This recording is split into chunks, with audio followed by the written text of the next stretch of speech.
Thank you everyone for attending our opening event.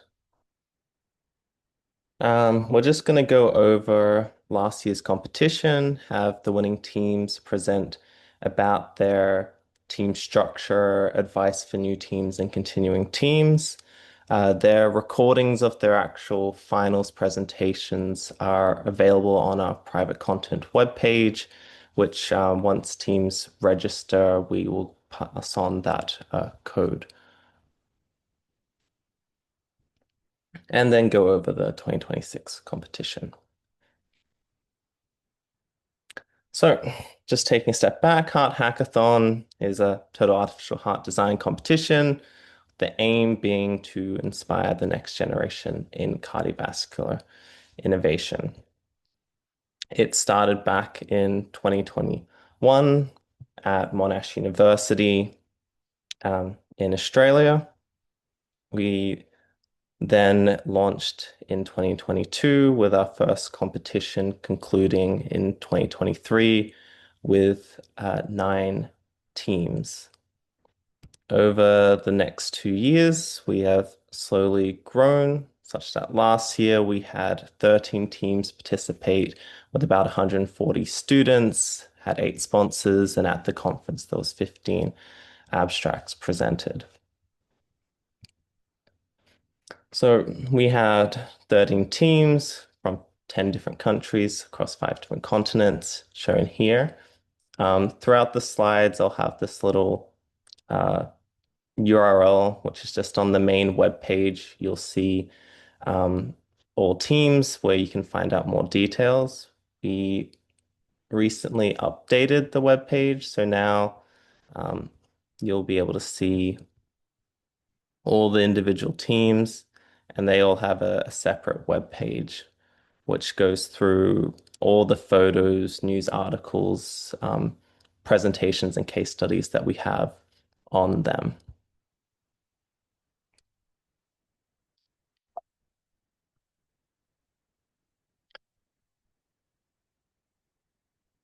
So last year, there were some press releases locally from QUT, the New Zealand team, the Mavis Romanian team uh, represented Romania in the World Expo and also became honorary citizens in their city.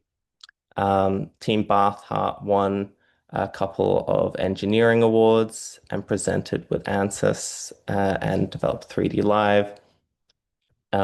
Mahi Dole presented or created a YouTube video presenting their 2024 experience that was very successful. Uh, we also had a couple of regional meetups with the Australian team. So there were these 2 events, the Australian Mechanical Circulatory Support Symposium and this kind of SXSW showcase where we had the 3 teams all attend and present their work. And this is something that we're hopefully can try to encourage as the competition grows to see kind of these more ad hoc regional meetups of teams that are nearby. So we held 6 webinars last year, a careers event, the our Total Artificial Heart Symposiums, mock circulation loop, normal opening event, and a de-risking development through prioritization. We have also updated our web page for this, which can be seen here, such that you can now filter by year and category to view all our past events. And when available, we have the recordings and slides attached to each of these events. Yep. Then for the grand finals themselves, which was held in Vienna, Austria, we had for the second year running local snacks showcased by each of our teams. We had for the first time lab tours. at one of the universities, our award ceremony and gala dinner that some teams uh, attended. And we got professionally recorded a set of mini interviews, which you may have seen on our social media, or you can go to our YouTube channel to view it as well.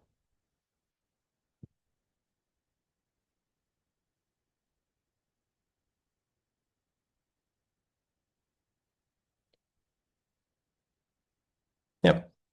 So in the end, we had six winners for the competition.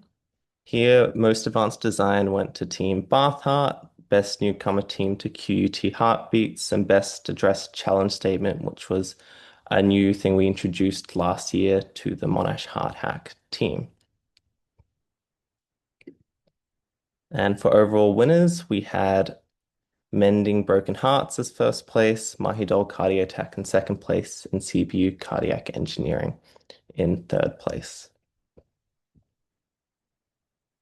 Moving forward, we potentially have up to five new teams joining this year.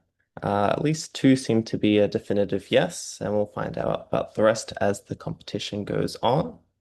Um, we'll send an email on this, but one thing we really want to do this year is to organize a 30-minute catch-up meeting with each individual team to facilitate different meetups with our advisors, alumni, other teams, or answer questions at various aspects, talk about maybe possible regional meetups. So there's some links here, but I will be sending out an email afterwards to try to meet up with each team in the coming 2 months. So something new to our web page is the supplementary guidelines, which can be just obtained through Going Competition 2026 supplementary guidelines. The idea is this is going to be the one-stop shop for kind of all the information for this year's competition. So it covers everything, as you can see in the contents page, and at the top of the page, we'll have an announcements that kind of will progressively show all kind of the key pieces of information that we tend to send in different emails and through Discord. So the idea is this is the centralized place that points towards all the resources that we have and how to approach the competition. So for the 2026 timeline, we have events that CFD, CAD, mock circulation events. We haven't announced our challenge statement, but we intend to announce it in a dedicated event going through it in March. But all these dates are to be confirmed. And I'll talk specifically about the assessments in a later slide. But new to this year is that all deadlines are referenced to 11:59 p.m. Uh, Pacific time, as this is the latest time for the out of the competing teams that are participating. So in terms of registration, it is broadly a four-step process. We encourage all teams kind of as soon as possible to submit the team entry form, which we've sent via emails, or you can go to the supplementary guidelines and follow the forms there, where it's so that we have the updated contact details for all the teams, the academic advisor, team leads, and the nominated main point of contact. There's one new piece of information we're asking there, which is basically for you to input key exam dates so that we can avoid them dates, especially for the virtual total artificial heart symposium. We've just opened up the individual demographics form, which each individual participating in each team has to fill out. And new to this year is we've integrated the Vitonomy V patient software form within this, so that we will in bulk give access to this software. It's an optional opt-in in this form that's due during at the preliminary report submission. Then there is the ISMCS membership, which is also now open and teams can pay for. It is a $750 USD fee paid once for the entire team for the year. and it gives you ISMCS membership for all individuals in your team. But to clarify, this doesn't cover ISMCS conference registration, which is required to attend the in-person finals in China this year. Then finally is that we aim for the completed demographics form and proof of membership payment within the preliminary report. And just a slight edit from past years is that we would like to see an Excel spreadsheet kind of with the list of all your members in terms of name and email, and like a checkbox confirming that they did indeed complete the individual demographics form so that we have all information on participants. So in terms of assessments, we have our two kind of preliminary assessments, which is our preliminary report, which is not due on that day, um, due the 17th of April. And the Total Artificial Heart Symposium. These don't count towards the overall ranking, but they are a hurdle requirement to be invited to the finals. Logistically, because many individuals will require visas to attend China, our intention is that by April 17th, once we know everyone has submitted their demographics forms, that we're gonna, in good faith, pretty much just bulk give everyone individualized invitation letters to the grand finals to expedite the process of getting a visa. However, if you need to have more time to apply for the visa, if you just submit the individual demographics form or get your team to submit it earlier and you email us, we can then try to sort out giving you that invitation to proceed with that visa invitations. Only change with the preliminary report is that we are specifically looking within it for a timeline that just looks at what you plan to do within the next year so that assessors can kind of give feedback on the feasibility of that and highlight persistent challenges where potentially the Heart Hackathon can support you for the remainder of the year. In terms of the artificial heart symposiums, as we have a lot more teams, this is going to be broadly broken up into three events. The dates are still being confirmed, and it'll be confirmed in the end of February once everyone submits the team forms and we know exact exam dates and how many teams are participating. Something new this year is we're going to have this two events to just accommodate for the time zones of preliminary assessment feedback and competition planning meetings. So this is in the format of more a meeting where we kind of expect a small subset of each team to attend these meetings, and assessors are going to give overall feedback based on whether they saw the Total Artificial Heart Symposiums or the preliminary reports. And we will also document that and share that in written form. And we'll also be talking about our plans for the final report and grand final to receive feedback and advice on that.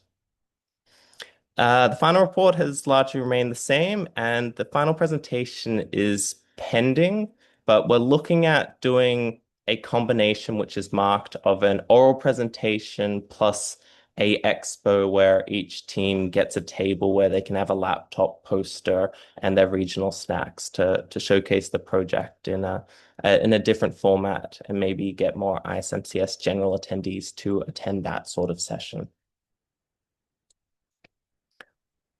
So we have 8 advisors, which you can see on this web page, which have expertise in various fields. And the way to be able to engage with them is we have this private content web page, which if you don't have the password, submit the team registration form and let us know, and we can pass that password to you. But that gives you the direct links for booking consultations with these advisors. And it also has, because we run some of our events privately. So new this year is we're going to only be running events with 2 Zoom links. There's one Zoom link for all public events that we have and another Zoom link for private events that we're having. And also on this private web page is the recordings of our past grand finals, total artificial heart symposiums, or things that we can't disclose publicly, like our last year's careers panel. We also have a set of alumni advisors. So these are members that have participated in the past competition that have expressed interest in giving advice to new teams.